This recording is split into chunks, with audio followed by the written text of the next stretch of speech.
coworker, Donnie Marsh. All right. I went to Old Navy today, so not a great day. And I got a receipt. The cashier told me, like, hey, on your receipt, there's a survey. Fill it out. Might get some bonus cash. I was like, all right. So I went back home, didn't have anything to do. So I filled out the survey on the receipt. The first thing it asked me was, how old are you? I put 35. They were like, end of survey. Don't need to hear any more from you. I realized that I've graduated from the coveted 18 to 34 demographic that really runs everything as far as marketers are concerned. And that's really stupid, because 18-year-olds and 34-year-olds have nothing in common unless you're a senile billionaire who's like 85 years old, in which case you'll marry either one of them, you don't care. But I figured, okay, now that I'm 35, I'm like, cool, now at least there's one perk. I can talk trash about millennials. Finally.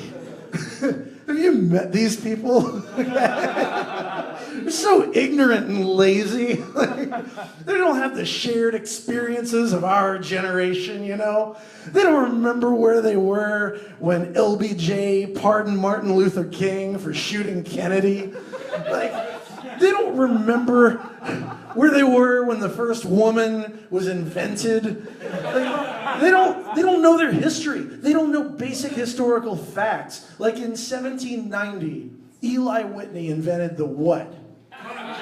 Cotton gin, that's right. It was so important. It revolutionized the South forever because it could turn cotton into gin. And it destroyed so many families from alcoholism.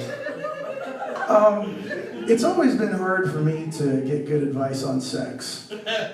Going back to when I was 9 years old and I was first curious about it, I went to the local expert, my next door neighbor Eddie, who was 10. Remember when you were a kid and every kid a year older than you is just an authority on everything? So I went and asked him if he knew anything about it, and he realized I would believe anything. So he was like, oh yeah, I'm already having sex. I was like, really?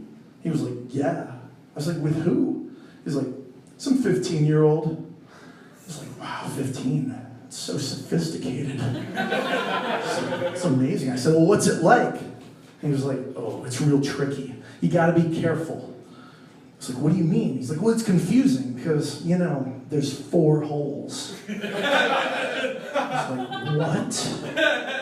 He was like, yeah. There's one where the penis goes in, one where the baby comes out, one that they pee out of, the other one where they have the period. And I was like, oh my gosh. I was picturing like one of those old-timey guns with 4 bullet chambers, you know?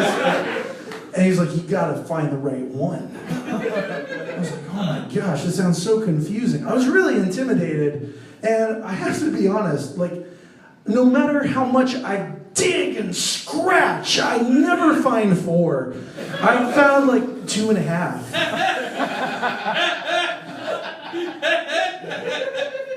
I'm just kidding. I'm an expert on sex, honestly. I'm the authority.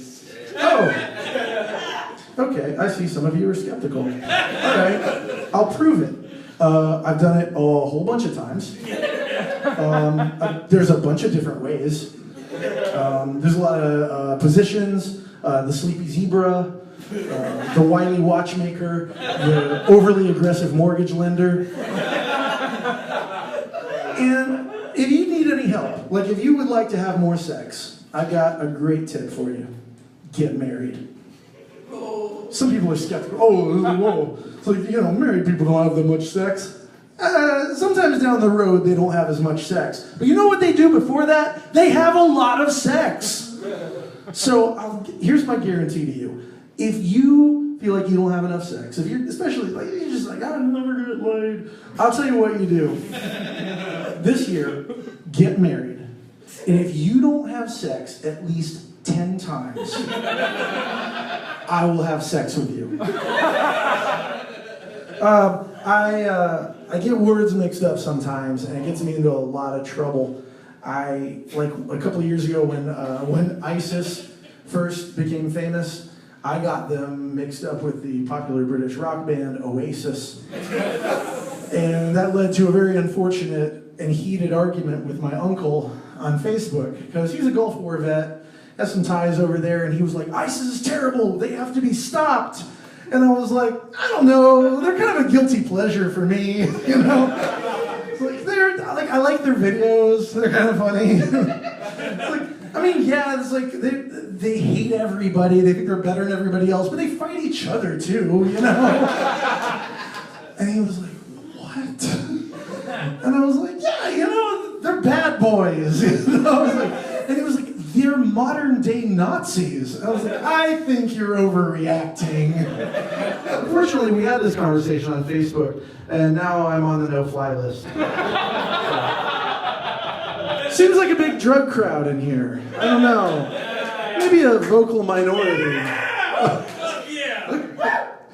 I like drugs.